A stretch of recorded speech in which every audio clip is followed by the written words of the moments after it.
As each week passes, the impact of the coronavirus, COVID-19, is becoming more apparent to everyone, not only here in Australia, but all around the world. But the assurance I can give Australians is this: we are not immune to the coronavirus and its impacts, but we are as best prepared as any country can be in the world today. And the evidence of that has been demonstrated in these many weeks now that have passed since the coronavirus has become an even more significant issue as each week has passed. We are learning more and more about the virus, and the government's decisions from the outset have been exercising an abundance of caution. And that abundance of caution, I think, has been rewarded in the outcomes that we have so far been able to achieve. But we're not complacent going forward. So far, our measures have proved to be effective. I can confirm that of the 15 cases that had previously been identified here in Australia that were sourced from Wuhan, all 15 of those patients have now been discharged and have overcome the virus. There are, as you know, 7 other, what the Chief Medical Officer advises me, are mild cases from those passengers on the Diamond Princess, and they are the only remaining cases that we have in Australia today. I'd note that there are some 30,000 Australians and more, and Australian residents and close family members and others who have arrived under the existing travel ban since the 1st of February of this year. As you know, there were exemptions put in place for those Australians and those other groups. There has been no human-to-human transmission of the virus outside of the groups that I mentioned before from the Diamond Princess and the group that came from Wuhan. So outside of those groups, there has been no human-to-human transmission in Australia. Now, what that says is the self-isolation that we put in place for those more than 30,000 Australians to date has proved to be very effective. And I want to thank all of those Australians for their cooperation and for their diligence in following through and acting on the advice that we provided to them when they returned home to Australia.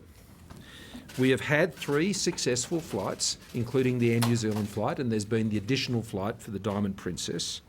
Of those first 3 flights, they have now all cleared quarantine, and the arrangements we put in place in both Christmas Island and at Howard Springs in the Northern Territory, and I want to thank all those who have been involved in the delivery of those quarantine services in both of those locations, and I want to thank those who had to go through the inconvenience of taking part in those quarantine arrangements and for the good spirit and good faith in which they did that.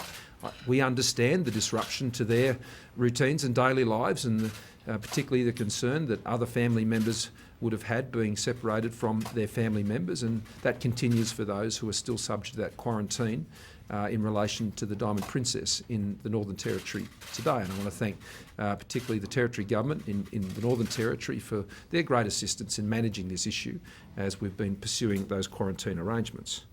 So Australia has not been complacent. In fact, Australia has been proactive with the measures that we have put in place in relation to the coronavirus. And that has been to address the health risk, and the swift action means that we can report to you what I've just outlined to you today. Over this period of some weeks now, we have also sought to be, particularly, and I want to commend the Chief Medical Officer and the Health Minister and all of the state and territory health officers for the very open and transparent way that we have all sought to address this issue with the Australian public. We understand very much the anxieties and the concerns and indeed the fears that people have in relation to the coronavirus. Australians are not alone in that. This is occurring all around the world. And I think the clear and very factual advice which the Chief Medical Officer has been providing to the Australian people and other ministers at Commonwealth and state level has hopefully greatly assisted Australians as they've sought to respond to these threats and go about their daily lives. Because the truth is, in Australia, there is no great risk at this point in time when it comes to human transmission, given the 15 cases that were identified have all been cleared and the remaining 7 are mild cases and they're in isolation receiving treatment and the quarantine measures have been effective. We have taken the best possible medical advice and we have relied upon and sought out, I stress, the best possible information to make the decisions that we have been making on this issue, and we will continue to do that. I also want to note, because I'm joined obviously by the Treasurer today, who's just returned from the G20 Finance Ministers meeting in the Middle East, that the health impacts of the coronavirus are not the only impacts of this virus on the global economy and indeed on the Australian economy. We are very mindful of these impacts. These impacts are not limited to the education sector and the tourism sector. As you will, I'm sure, be aware, this is affecting global supply chains. It's affecting the building industry. It's affecting the manufacturing industry. It's affecting our export industry. When planes aren't coming in, planes aren't going out, and the bellies of those planes aren't taking Australian produce into those markets. This is not like a global financial crisis. This is a global health crisis. And the world economy has become increasingly interconnected and interdependent over many, many years. And what this impact is putting up walls and blockages between those connections between all of these countries. Even without a travel ban, there would have been a significant reduction in the movement of people, as we're seeing all around the world. And that also means the movement of goods and services. That's why our focus is actually on addressing the cause of this issue, and that is the virus itself. And that is why our focus is first and foremost on containing that virus and addressing that health issue as the top priority. If we can overcome the virus, then in time we can also address the longer term and medium term economic impacts. So I'm going to hand over now to the Treasurer and the Health Minister and the Chief Medical Officer to update on other matters. But I want to stress this again. Of course Australia is not immune, but we are in the best position that any country could be in responding to the global impacts and the domestic impacts of this virus in Australia. And we are responding on the basis of a strong platform, of a resilient economy, a very strong health system that has put Australia in this position to deal with what is a very serious challenge. Josh. Well, thank you very much, Prime Minister. The Australian economy has been facing a number of economic shocks that have been beyond our control. The trade tensions between the United States and China, the ongoing drought, the fires, the flood, and now the impact of the coronavirus. And at the G20 Finance Ministers and Central Bank Governors meeting in Riyadh, this issue about the impact of the coronavirus was the top priority. And there were concerns expressed about the shutters going up on the global economy. And it wasn't just those countries that were geographically proximate to China, namely Singapore, Japan and Korea, but it was also economies and countries further afield like Italy that were feeling the effects. The International Monetary Fund has stated that they see, and of course this is preliminary work, that the impact on the global economy will be about 0.1 of a percentage point in the year 2020. That would see the IMF's forecast for global growth come down from 3.3 down to 3.2%. Here in Australia, the economic impacts have been significant, as the Prime Minister referred to, not just the tourism and education sectors, which together contribute around $16 billion to the Australian economy, but also agriculture and the disruption to end-to-end supply chains. And as the Prime Minister referred to, I've been talking to people in the building industry who have expressed some concern about their ability to get product in the event that the Chinese factories remain closed for a period of time. But our message today is that the Australian economy is remarkably resilient. It's in its 29th consecutive year of economic growth. In fact, that was something that was marvelled upon by other nations at the G20 meeting in Riyadh. We've seen our labour market remain relatively strong in recent months. and we've seen more than 1.5 million jobs being created. We've seen our housing market stabilised, we've seen strong export volumes, and our commodity prices have held up as well, even in the event of the coronavirus. So Australia, with its AAA credit rating, in its 29th consecutive year of economic growth, with our economic plan that we continue to implement, will continue to see Australia remain strong despite the economic challenges we face. Thank you, Josh. Greg, why don't you just step back here? Thanks very much, PM, Josh, Brendan Murphy. As the Prime Minister said, we're not immune, but we are as well prepared as any country in the world. And when you think of the domestic situation in Australia, it's very important to look at the latest news today. Of the 15 cases, as the Prime Minister has said, that have been diagnosed in the general population, all have now cleared the virus. We received that advice from the National Incident Centre just prior to coming to this briefing. That's very important for the individuals and their families. Similarly, what we have also done is to declare, as one of the first countries in the world, to declare this to be, on the 21st of January, a disease of pandemic potential.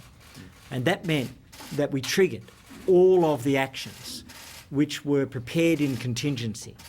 The National Incident Centre stood up. The National Medical Stockpile was readied. We have the National Trauma Centre, which runs the extraordinary AUSMAT, or Australian Medical Assistance Teams, was put on standby, and it has been mobilised now for each of the 3 flights, as well as overseeing the quarantine processes at Christmas Island and at Howard Springs. And we put in place the contingency plans with regards to the overseas flights and then the quarantine. And already, as the Prime Minister has said, 3 rounds of supervised quarantine have been conducted and cleared, and those people have returned to their homes. And so that's a very positive sign. In relation to the Diamond Princess, what's occurred is that exactly as we foreshadowed, the continuing infections on board the ship translated to the risk of infection for those passengers who were discharged. That's why we brought them home, but it's also why we made sure that they were in supervised quarantine. That was a very hard decision for those people and their families, but it has been done to protect them and done fearlessly to protect the broader Australian community. All of those 7 have mild cases, as Brendan has said, but nevertheless, isolation, supervision, Medivac to their home states. So what we're doing is following this plan. And we're doing it because globally now it's over 79,000 cases, 2,626 lives lost. It's seen in Japan, Korea, Iran and Italy, amongst others, increasing outbreaks. And what that says is no country has a guarantee. No country is immune. But by following a plan, by saying to the Australian people, there is a very clear plan and proposal for all stages of this disease, it's important for you to know that we are prepared, we are focused on health security above all else, and the steps we have taken have been following a plan long established, long prepared for, but now being implemented. Thank you. Thank you, Greg. Dr. Murphy. Thank you, Prime Minister and Ministers. So, briefly, as discussed already, our concern at the moment does relate to those countries outside of China where there have been significant outbreaks in recent days. So, in particularly, the Republic of Korea, Italy, Japan with an ongoing outbreak. And whilst the numbers aren't very high in Iran, the death rate would suggest that the numbers are probably higher than being reported. So all of those countries are doing everything they can to contain those outbreaks, including some quite dramatic measures in the Republic of Korea and in Italy. But obviously those developments are of concern to us. As I've said on previous occasions, the situation in China is much the same. There is still ongoing significant issues in the Hubei province and the city of Wuhan, with continued increase in numbers and deaths, but that province is locked down. And outside of that province, there has been a bit of a slowing in the growth in case numbers, suggesting some containment efforts are having effect outside of China. So the focus that we have at the moment is on those significant outbreaks outside of China. AHPPC, the committee, the Peak Advisory Committee to Governments, all of the state and territory chief health officers under my chair, we meet every day, get advice from our communicable disease experts and continually update our advice to government. But I do need to repeat what's already been said by the PM and the ministers. There is no community transmission in Australia at the moment, but we are not stopping our preparedness, because if there is a global pandemic, then we will be prepared. Our health systems we have plans that have existed for years. We've updated them, and every part of the health system is now working on its plans so that we're ready if things develop further in the future. Thank you. We've done a good job at containing the spread of coronavirus in Australia. So will the government look at travel bans on other countries outside of China? We have no advice from the medical experts to suggest that should be done at this point. Mr. Double-Barrel, you talk about the success of the self-isolation in Australia. Does that give you cause maybe to lift the travel ban earlier than you may have anticipated? And secondly, Mr. Frydenberg, you've given us the IMF estimate on growth. What is Treasury telling you on the domestic impact? What's their best guess at this stage? Well, on the travel ban, we're reviewing this, as you know, every week, and we will continue to do that, and we will continue to act on the basis of the expert medical advice in looking at those issues. What I can say, and I think you're right to note this, Phil, when you think about the fact that more than 30,000 people have returned to Australia since the 1st of February, and the self-isolation process has worked very effectively.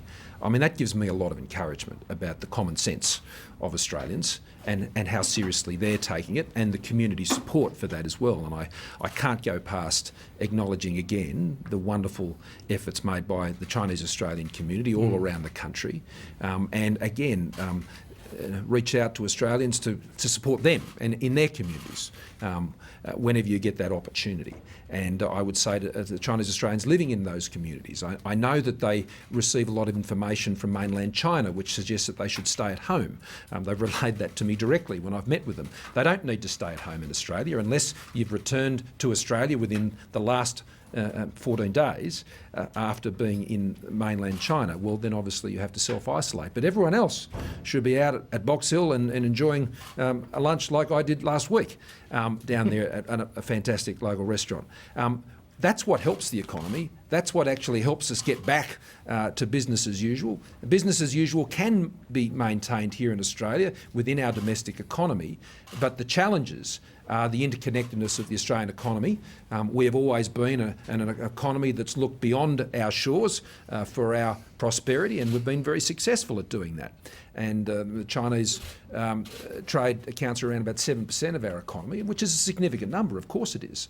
But it's also shown the wisdom of the approach the government has been taking for many years now to diversify our trade base and to plug our economy into more and more economies around the world, particularly throughout the Indo-Pacific. We recently had the President of Indonesia just here. I'll be going to India again soon to take up the discussions that we were hoping to have in January, and I think that shows the wisdom of that approach. But Josh.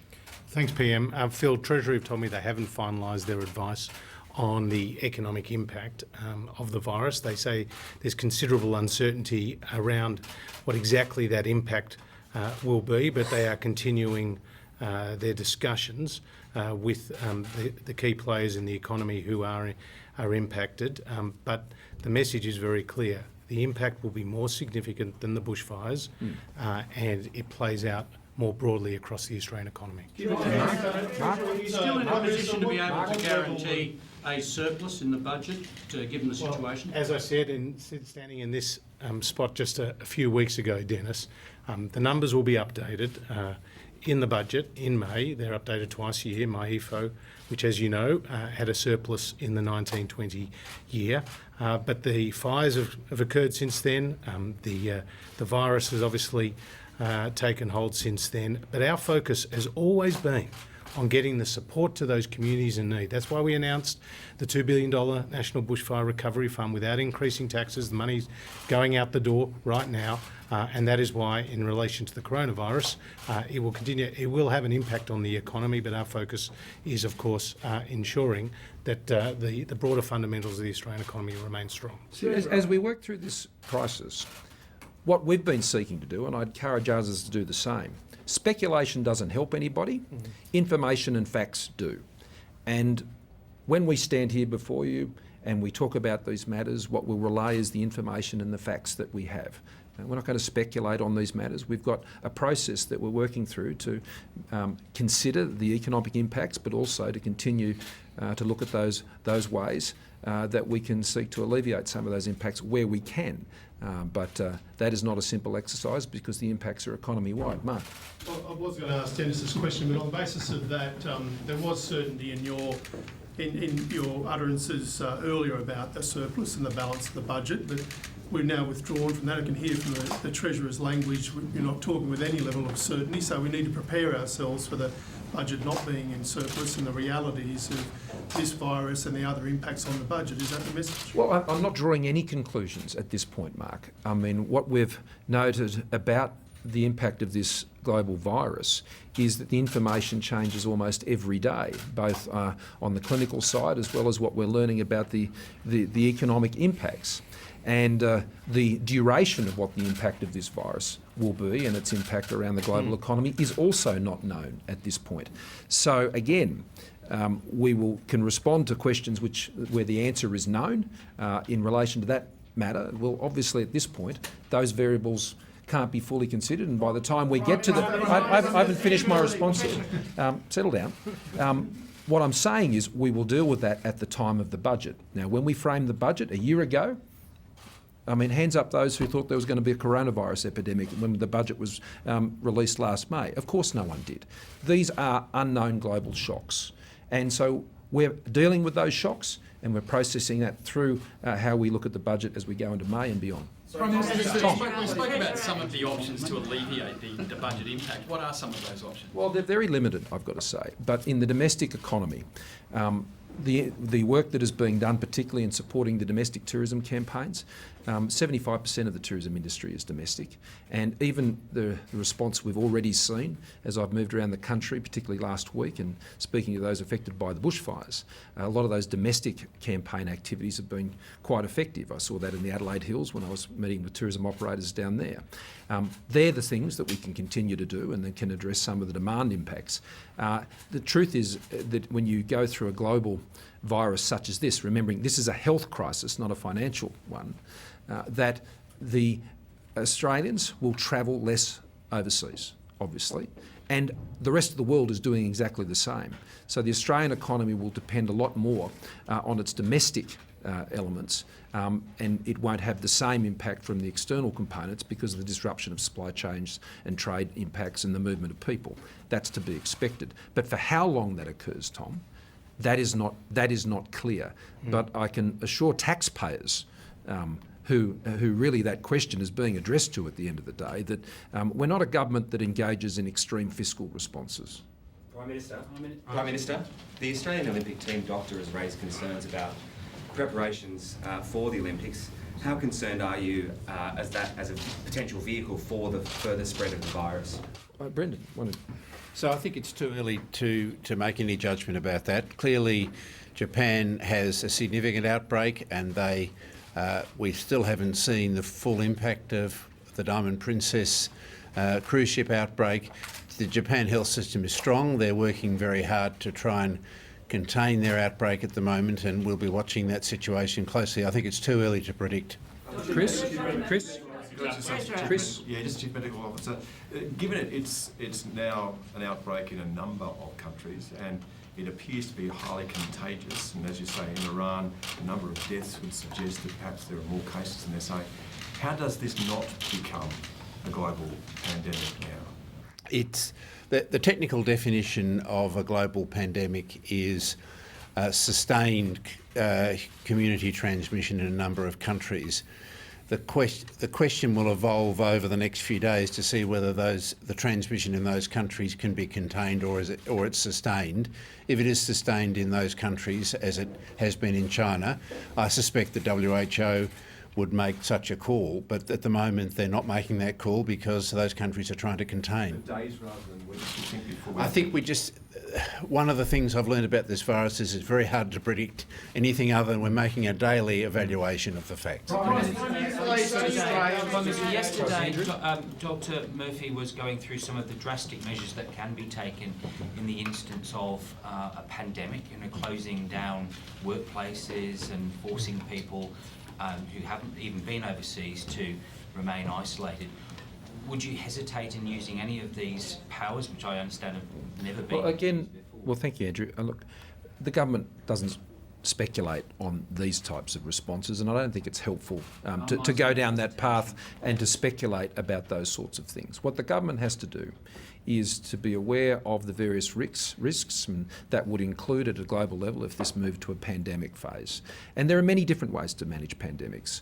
Pandemics, particularly if the condition is a mild one, flu pandemics, for example. I mean, we deal with those from time to time, and that's not done by shutting the borders or sending people home from work. That is done by ensuring there is treatment in place and people can get access to that. And one of the things, and I'm sure Dr. Murphy will correct me, is that what we're seeing with the coronavirus is that it has a very high rate of human-to-human transmission compared to other things like SARS and MERS. Its mortality rate is obviously a lot lower. But that said, it is obviously higher than what a flu is. And so they are the issues that I'm sure our medical officers would be weighing up and providing advice if it ever got to that stage. Now, the government obviously has to be mindful of its potential to do that, and as Minister Hunt said, it was back in January that we understood that it could have that potential. And that's why we moved so quickly to ensure that we pursued a containment strategy, which to date has been very effective. Globally, if the transmission achieves much higher rates and moves to pandemic phases in other places, then as we have done all along, we would just have to act on the best medical advice at the time. Catherine. Last question. Just on the economic impacts, can we stick with that? My recollection is you told your state counterparts at the end of January or thereabouts that there was no need to come together to discuss the economic impacts until April. That's obviously feels about 3 years ago now. Is there a need to bring up that discussion? Well, we have regular meetings of treasurers. That's the KIFA meeting. That's in April. It's in Perth. That will go ahead as planned. And I have to say, Catherine, I'm also talking bilaterally with my state counterparts. I actually met with Don Perrottet on Friday. We talked about the overall health of the New South Wales and Australian economies and issues such as these. So I'm continuing to talk to all my colleagues at a state level, and the next meeting will be at KIFA in April. Thank you. I'll go to Andrew because I think he's going to burst if he doesn't get this question out. Do you believe Australians will forgive you on this occasion if you don't deliver the surplus, given the situation with the coronavirus? Andrew, it's not my job to speculate on that, as I've said. I don't think that's helpful. What the Australian people are looking for as we deal with this crisis, as we've dealt with many others in recent times, is just the calm, measured, information, fact-based approach, being upfront and honest with the Australian people about where we see things each and every day. The Chief Medical Officer has been doing that on a daily basis with his counterparts now for many weeks. I think Australians are better placed, I'd argue, than most of anyone in the world today in understanding what is happening in their own country when it comes to how these issues are being managed. So we're just going to calmly, maturely, soberly continue to deal with these issues as they arise each and every day. The budget will be brought down in May. That will include the full assessment of the information as we know it at that time. But I can tell you this, Australia would not have been as well prepared for dealing with these series of crises that we have been dealing with now for months, were it not for the calm, sober and methodical financial discipline that we have put in place over the last 6 years. We didn't rush to any panic solutions or panicked options. I remember last year, people last year, in October, in August, in September, telling us to splash money around on goodness knows what. We kept our heads at that point, And we've kept our heads as we're continuing to move through these crises now. And we will continue to keep our heads because that's what the Australian people elected us to do. Thank you very much.